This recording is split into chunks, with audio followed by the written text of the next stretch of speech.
और अब पेश है खबरों की तफसील। जिला निजामाबाद के आरमोर में किसानों ने अपने मुतालबात की यकसुई की मांग को लेकर सड़कों पर निकल आए। किसानों ने तमाम निजामाबाद निर्मल रोड पर धरना दिया। मामदीपली चौराहे पर पुलिस ने एहतिजाजियों को हिरासत में ले लिया। किसानों के सड़क पर धरना देने से ट्रैफिक निजाम मुतासिर हो गया। पुलिस ने इलाके में इम्तनाई अहकामात नाफिज कर दिए। बताया जाता है कि तकरीबन 100 देहात के किसानों ने हल्दिया और दीगर फसलों की MSP में इजाफा करने की मांग करते हुए एहतिजाज किया। एहतिजाजियों ने हुकूमत पर किसानों के मसाइल को हल करने में नाकाम होने का इल्जाम लगाया और जल्द मुतालबात की यकसुई की मांग की है।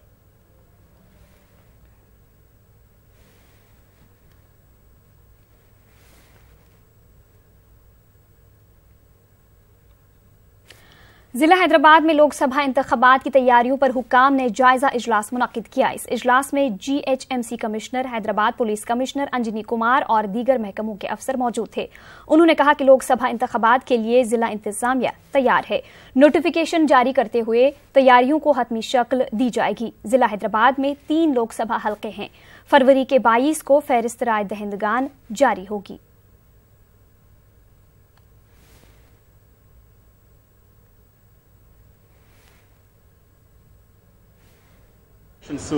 సంబంధించి ప్రిపరేటరీ అరేంజ్మెంట్స్ స్టార్ట్ అయినాయి మా దగ్గర.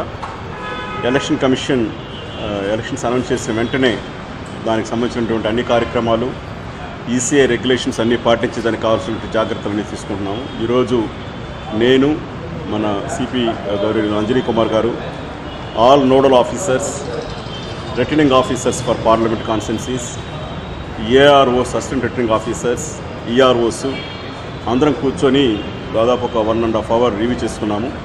ముఖ్యంగా ఇప్పుడు ఇమీడియట్గా స్టార్ట్ చేయాల్సింది వచ్చేసి పోలీసు బందోబస్తుకు సంబంధించి, అట్లాగే critical polling stations, vulnerable stations వాటి మ్యాపింగ్ ఇమీడియట్గా స్టార్ట్ చేసుకునేదానికి చేయాల్సినటువంటి జాగ్రత్తలు, అలాగే ఇటీవలే జరిగినటువంటి ఎన్నికల సందర్భంలో జరిగినటువంటి చెదురుమదురు సంఘటనలు వాటిని దృష్టిలో పెట్టుకొని ఎలాంటి జాగ్రత్తలు తీసుకోవాలని దాన్ని చర్చించాము. ఆల్ నోడల్ ఆఫీసర్స్ని కూడా నియమించడం జరిగింది. Police nodal officers each assembly constituency segment పెట్టుకుంటారు. మనం FLC first level checking of EVMs నెట్ని స్టార్ట్ చేశాము. మోస్ట్లీ 25వ తారీఖు లోపల కంప్లీట్ చేయాలి. ఏదైనా అదనంగా టైం అవసరమైతే CEO గారిని అడగడం జరుగుతుంది. మీకు అందరికీ తెలుసు, ఇప్పుడు మనకు స్పెషల్ సమ్మరీ రివిజన్ జరిగింది. 22వ తారీఖుకి మనం ఓటర్ లిస్ట్ పబ్లిష్ చేయబోతున్నాము. దానికి తీసుకోవాల్సిన జాగ్రత్తలు కూడా వారికి తెలియజేయడం జరిగింది. అలాగే ఎక్స్పెండిచర్ మానిటరింగ్ టీమ్స్, అలాగే nodal officers for excise, liquor control, అలాగే ఇన్కమ్ ట్యాక్స్ డిపార్ట్మెంట్ నుంచి nodal officer, returning officers, police డిపార్ట్మెంట్లో కోడ్ ఆఫ్ కండక్ట్ 4/3 రూల్, తర్వాత నేటివ్ డిస్ట్రిక్ట్లో కూడా about 12 to 14 officers they are likely to be transferred. ఈ కోఆర్డినేషన్ మీటింగ్ తర్వాత ARO లెవెల్లో కూడా ప్రతి ARO will be conducting a meeting with all police officers, with ACPs and SHOs, so that the election process preparation ఇది ball is set in to motion. Telangana Congress सदर उत्तम कुमार रेड्डी ने party कारकुनों से टेली कॉन्फ्रेंसिंग की। उन्होंने कहा कि फरवरी के आखिर में लोकसभा इलेक्शन का शेड्यूल जारी हो सकता है। उन्होंने लोकसभा इलेक्शन में पार्टी टिकट के ख्वाहिशमंद अफराद से 14 फरवरी तक दरख्वास्त देने की अपील की है और साथ ही पार्टी कारकुनों से कहा है कि आने वाला इलेक्शन मुल्क के लिए काफी अहम है। ये मोदी और राहुल के दरमियान सियासी जंग है। उन्होंने राहुल को PM बनाने पार्टी कारकुनों को सख्त मेहनत करने की हिदायत दी है।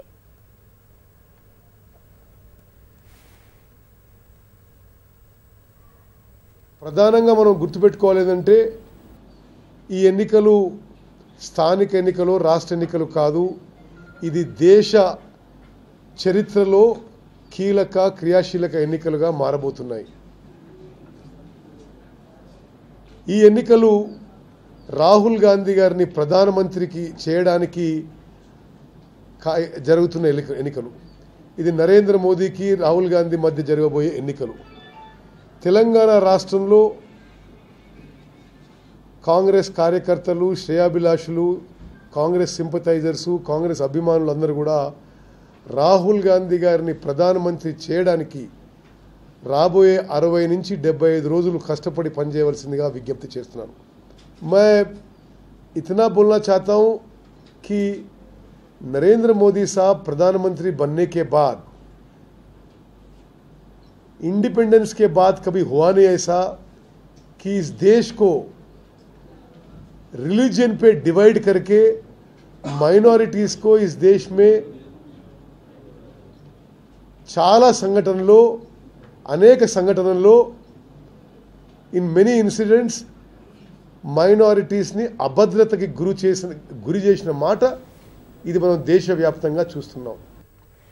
ऑल इंडिया बार काउंसिल की जानिब से मुल्क भर में कोर्ट के बायकॉट का ऐलान किया गया और वकला बिरादरी की वेलफेयर के लिए 500 करोड़ रुपए बजट मुख्तस करने का मुतालबा किया है। इसी जिम्न में तेलंगाना हाईकोर्ट बार काउंसिल के वकला ने हाईकोर्ट का बायकॉट किया। वकला ने हाथों में प्ले कार्ड्स लेकर एहतिजाजी रैली निकाली और देरीना तमाम मुतालबात को पूरा करने की मांग की है।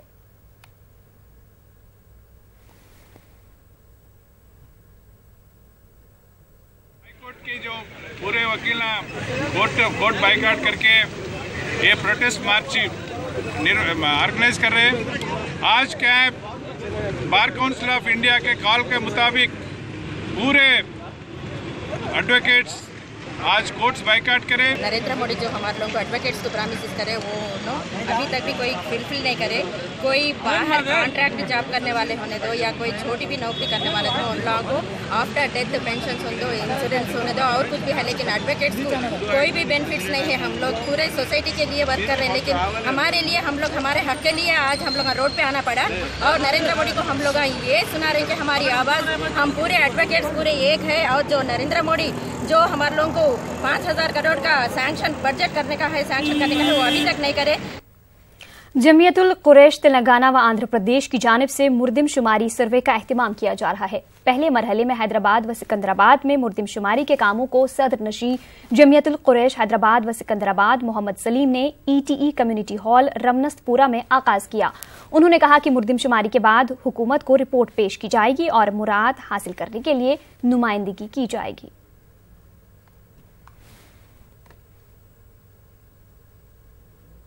जमियतुल कुरैश हैदराबाद और तेलंगाना, क्योंकि इंशाअल्लाह ताला आज तक जो है 60 साल की तारीख में नहीं हुआ काम ये काम इंशाअल्लाह अभी इसको अंजाम दे रहे हैं और इंशाअल्लाह ताला एक आध महीने के अंदर मर्दमशुमारी का काम खत्म हो जाएगा। और जहां जहां पर हमारे वोटर लिस्ट में भी नाम नहीं है वो भी ये मर्दमशुमारी होने के बाद उसको भी अंदराज कराया जाएगा। 75 प्लेसेस पे जो है ना ये हर जगह हर एरिया में मीटिंग हुई, टीम वर्क करके मर्दमशुमारी का जो है ना पूरा बेड़ा उठाए हुए है। इंशाल्लाह ताला उसको कंप्लीट करके हम गवर्नमेंट के सामने पेश करेंगे। कम्युनिटी को केसीआर साहब भवन के लिए ऐलान करे, वैसा कुरैश बिरादरी के लिए भी जो है ना असद साहब की सदारत में हम लोग उसको केसीआर साहब से जो है ना ऐलान करने लगाएंगे इंशाल्लाह ताला। और जो भी मराहत है एजुकेशन में और जो भी चीज जो दूसरी कम्युनिटी को मिल रही है उस तरीके से यहाँ पर भी मिलने का पूरा काम होगा इंशाल्लाह ताला और ये काम 1 महीने के अंदर तकमील किया जाएगा।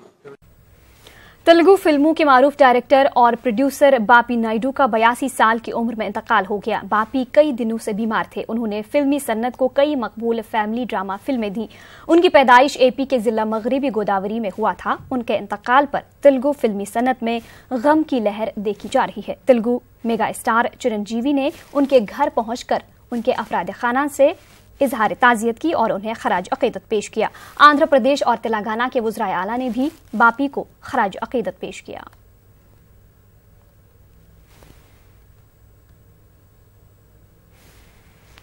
पंडित दीनदयाल उपाध्याय की बरसी के मौके पर बीजेपी ने मेरा परिवार बीजेपी परिवार मुहिम शुरू की है। इस मुहिम के तहत पार्टी कारकुनान और लीडर्स अपने घरों पर बीजेपी का परचम लहरा रहे हैं। BJP general secretary Indira Sen Reddy ने अपने घर पर पार्टी का परचम लहराया। उन्होंने कहा कि आने वाले इलेक्शन में तेलंगाना से बीजेपी तमाम लोकसभा हलकों से अपने उम्मीदवार ठहराएगी और मोदी दोबारा PM बनेंगे। खम्मम में ऑटो और ट्रक के दरमियान तसादुम हुआ। तेज रफ्तार ट्रक ने ऑटो को टक्कर दे दी, जिसके सबब ऑटो में सवार 2 खवातीन की मौके पर ही मौत वाक़ हो गई। तफसीलात के मुताबिक ये अफराद शादी में शिरकत के बाद अपने घर वापस लौट रहे थे। इस दौरान यह हादसा पेश आया। महलूक रिश्तेदारों ने ट्रक ड्राइवर के खिलाफ सख्त कार्रवाई का मुतालबा किया है।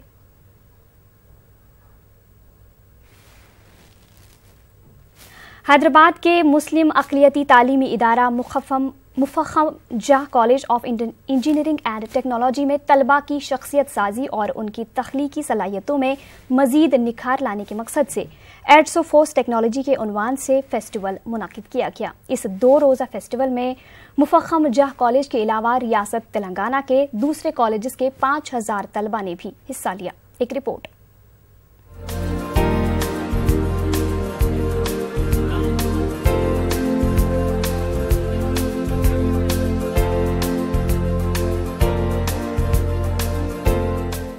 इलेक्ट्रॉनिक वोटिंग मशीन्स यानी ईवीएम्स आजकल हमारे मुल्क में सबसे ज्यादा अहम मौज़ूआत में से एक हैं। Muffakham Jah college of engineering and technology के EEE के तलबा ने इलेक्शन में इस्तेमाल करदा ईवीएम्स की शिकायतों को दूर करते हुए एक मशीन तैयार की है। तो हम लोग ने क्या बनाया है कि हम लोग एक इलेक्ट्रॉनिक वोटिंग मशीन बनाया जिसको एक सेकेंडरी पावर सोर्स दिए सोलर पैनल से और उसमें एक सिक्योरिटी मेजर ऐड करे फिंगरप्रिंट सेंसर का। तो इसमें से क्या होता है बोले तो बोगस वोट्स और प्रॉक्सी वोट्स को हम लोग अवॉइड करना चाह रहे, प्रिवेंट करना चाह रहे। तो उसमें क्या करें हम लोग, मतलब कि हम लोग ने वोटिंग सिस्टम में क्या किया, फिंगरप्रिंट मॉड्यूल ऐड किया। उसमें जब आप फिंगरप्रिंट लगाते हैं, आपकी फिंगर प्लेस करते हैं, तो उन्हें देखता है कि आप रजिस्टर्ड है नहीं है। तो अगर आप रजिस्टर्ड नहीं है तो आपको तो वोट ही करने नहीं रहता, तो उससे पहले आप रजिस्ट्रेशन करना रहता। और अगर आपका रजिस्टर्ड है तो पहली बार आपको वोट करने देता हो। फिर वोट ये बात जब आप सेकेंड टाइम अगर एक्स्ट्रा वोट डालने की कोशिश करना चाह रहे, बोगस वोट डालने की कोशिश करना चाह रहे, तो वो बताएगा कि आप पहले से वोट कर दिया, अब आप फिर वोट नहीं कर सकते। ड्रोन्स, 3D प्रिंटर्स, रोबोट्स और आर्टिफिशियल इंटेलिजेंस चंद ऐसे मौज़ूआत हैं जिन पर इस साल मुखफम जाह कॉलेज में मुनक्किदा टेक्नोलॉजी फेस्टिवल में ज्यादा प्रोजेक्ट्स पेश किए गए। इस काविश की तरह इस टेक्नोलॉजी फेस्टिवल में इंजीनियरिंग और टेक्नोलॉजी के तकरीबन 75 नमूने रखे गए जिनके जरिए तलबा ने अपनी तख्लीकी सलाहियत को पेश करने की कोशिश की है। पार्किंग जो भी एक एरिया का पार्किंग स्लॉट ले लेके वहाँ पे पार्किंग अवेलेबल है नहीं है, उसको मोबाइल एप्लीकेशन के जरिए बताना चाह रहे कि वहाँ पे पार्किंग अवेलेबल है नहीं है। उसका जरिया क्या है बोले तो एक एप्लीकेशन क्या है, एक स्लॉट ले लिए हम लोग, स्लॉट को बुक करना चाह रहे हैं हम लोग। तो बुक करने के लिए प्रोसीजर क्या है, एक व्हीकल नंबर आप ऐड कर दिए, अपनी गाड़ी का व्हीकल नंबर, और स्लॉट सेलेक्ट कर लेके रिजर्व मार दिया आप। जैसे आप रिजर्व बटन प्रेस करेंगे तो आपके QR कोड जनरेट हो जाएगा आपको। कि जैसे QR कोड जनरेट हो जाएगा, हो गए बाद आप पार्किंग के जब एरिया पे चले आते हैं, आप पार्किंग एरिया के पास चले गए बाद एंट्रेंस पे ये QR कोड स्कैन करना रहता है आपको।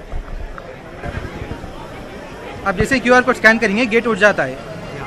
ये गेट ओपन हो गए बाद आप अपनी गाड़ी लाकर यहाँ पे जब जैसे पार्क कर देंगे आप, तो आपको यहाँ पे ऑक्यूपाइड बोल के बताएंगे आपको। अब जैसे आप गाड़ी आप यहाँ से बाहर निकाल देंगे तो ये गेट आपको क्लोज हो जाएगा और यहाँ पे आपको फ्री बोल के आ जाएगा। इस टेक्निकल फेस्ट के ज़रिए से उन लोगों को टीम लीडरशिप का एक्सपीरियंस आता है, उसी तरह से एक साथ मिलकर काम करने का एक्सपीरियंस आता है, मैनेज करने के लिए एक्सपीरियंस आता है, किस तरह से किया जाए, वो सब चीज़ बच्चे इस चीज़ में सीखते हैं। और इसी तरह से बच्चों को ये मौका मिलता है कि किस तरह से अपने हुनर को उभारें इसके अंदर, और किस तरह से टेक्निकल जो चीज़ें हैं उसको किस तरह से आगे बढ़ाएं। कई बार ऐसा होता है कि बच्चे जो कर नहीं पाते हैं, तो उस वक्त फैकल्टी उन लोगों की मदद करते हैं जिससे कि वो प्रोजेक्ट को अच्छे से अच्छा प्रेजेंट कर सके। कि कंटेम्प्रेरी टेक्नोलॉजी के अंदर लड़के और लड़कियां जिस तरीके से जो है काम कर रहे हैं, ये गैर मामूली काम है। और मुझे इस मुल्क का मुस्तकबिल रोशन दिखता है जब देखता हूँ कि जो है ज़ेर तालीम तलबा और तलबात जो है इस तरह यानी नई जदीद टेक्नोलॉजी का इस्तेमाल कर रहे हैं, और इसमें जो रिसर्च का जो काम हो रहा है ये गैर मामूली काम है।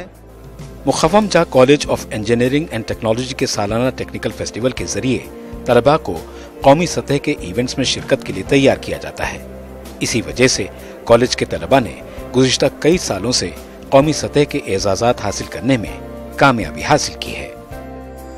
Bureau report, news 18 Hyderabad. और अब पेश खबरों की तफसील। दिल्ली में मरकजी इलेक्शन कमिश्नर ने प्रेस कॉन्फ्रेंस की। इस मौके पर AP के इलेक्शन कमिश्नर भी मौजूद थे। उन्होंने AP में होने वाले असेंबली और लोकसभा इंतखाबात पर सियासी पार्टियों की जानिब से की गई नुमाइंदगियों का जायजा लिया और कहा कि इलेक्शन कमीशन रियासत में फ्री एंड फेयर इलेक्शन को यकीनी बनाने के इक़दाम करेगा।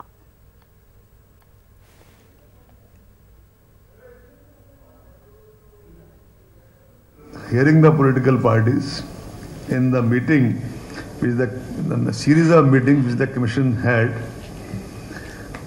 So I would like to say on behalf of the Commission that the Commission attaches prime importance to ensuring conducive environment for free, fair, transparent, ethical and robust elections all over the country. That includes Andhra, of course. And accordingly, the state machinery, whether at the level of the field officers or at the level of the state officials, were told to spare no efforts in ensuring this. They were also told that Commission has zero tolerance for any instances of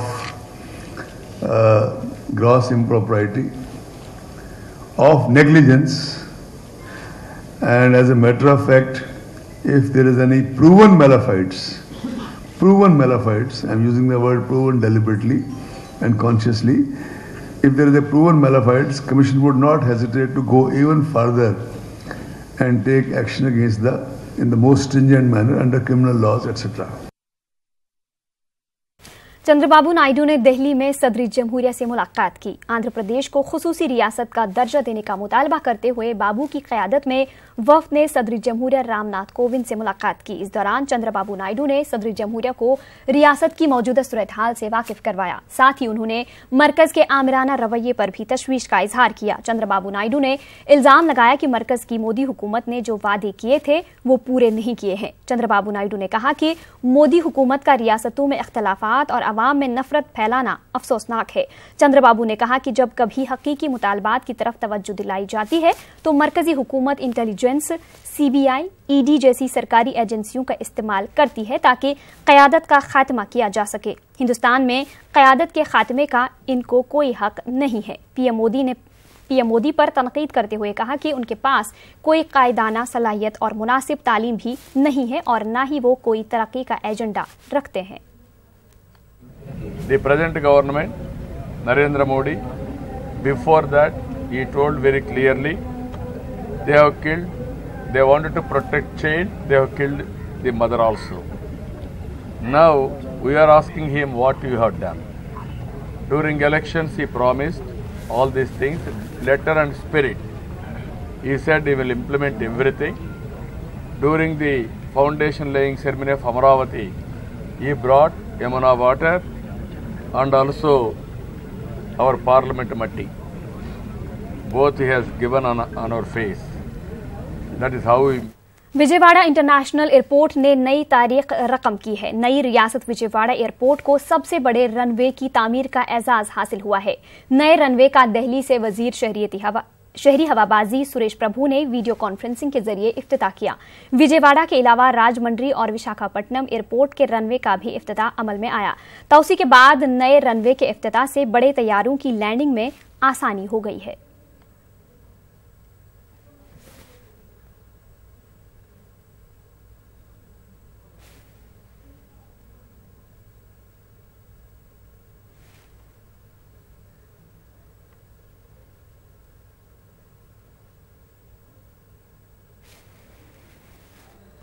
रियासती वजीर जी श्रीनिवास राव ने रियासत आंध्र प्रदेश में होने वाले entrance इम्तिहानात की तारीखों का ऐलान किया है। एमसेट इंजीनियरिंग के लिए अप्रैल 20 ता 22 तक, जबकि एग्रीकल्चर कोर्स के लिए 24 अप्रैल को एंट्रेंस होगा। 1 मई को एमसेट के नताइज जारी किए जाएंगे। वेंकटेश्वरा यूनिवर्सिटी में 3 मई को एपीआई सेट मुनाकिद किया जाएगा। आंध्रा यूनिवर्सिटी की जानिब से मुनाकिद होने वाला एपीपीजी सेट 1 ता 4 मई को मुनाकिद होगा। मई 11 को नताइज जारी किए जाएंगे। 6 मई को एपी एड सेट मुनाकिद होगा। 10 मई को नताइज जारी किए जाएंगे। 6 मई को एपी लॉ सेट, जबकि 13 मई को नताइज जारी किए जाएंगे। जिला तेलुगु देशम दफ्तर में रियासत को खुसूसी दर्जा देने का मुतालबा करते हुए एहतजाज किया गया। इस प्रोग्राम में नायब वजीर आला कृष्णमूर्ति के अलावा दीगर कायदीन ने शिरकत की। इस मौके पर कृष्णमूर्ति ने बताया कि वजीर आजम नरेंद्र मोदी ने वादा खिलाफी करते हुए रियासत के 5 करोड़ अवाम को धोखा दिया है।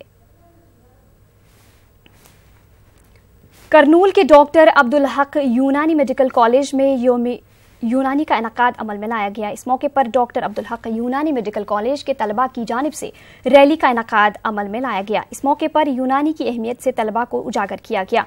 बाद अज़ां तहरीरी और तकरीरी मुकाबलों में नुमाया मकाम हासिल करने वाले तलबा को इनामात से नवाजा गया। इस मौके पर डॉक्टर हनीफ, डॉक्टर सरफराज और दीगर मौजूद रहे।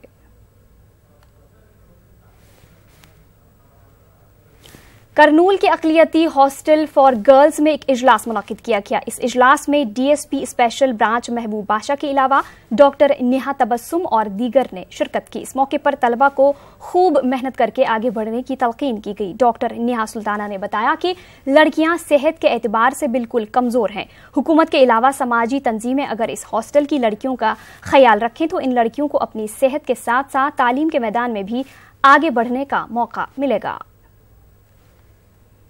करनूल के करीब वाक़िया इलाका बामपुर में उर्स हजरत सैयद शाह कुदरतुल्लाह कादरी उर्फ कंगाल शाह वली का इनकाद अमल में आया। संदल माली सज्जादा नशी के आस्ताना से होते हुए दरगाह शरीफ पहुंचा। संदल के मौके पर अकीदतमंद दूर दराज मकामात से पहुंचे। इस मौके पर सैयद वहीद पाशाह कादरी कौसर ने बताया कि पिछले 300 सालों से यहां गंगा जमनी तहजीब देखी जा रही है। स्टेट लैंग्वेज टीचर्स एसोसिएशन की जानिब से करनूल के धरना चौक पर जंजीर भूख हड़ताल जारी है। स्टेट लैंग्वेज पिंडी टीचर्स एसोसिएशन ने जियो नंबर 91 पर अमल आवरी की मांग की। स्टेट लैंग्वेज टीचर्स एसोसिएशन असातिज़ा ने हुकूमत से मुतालबा किया कि फौरी उनके मुतालबात को पूरा किया जाए।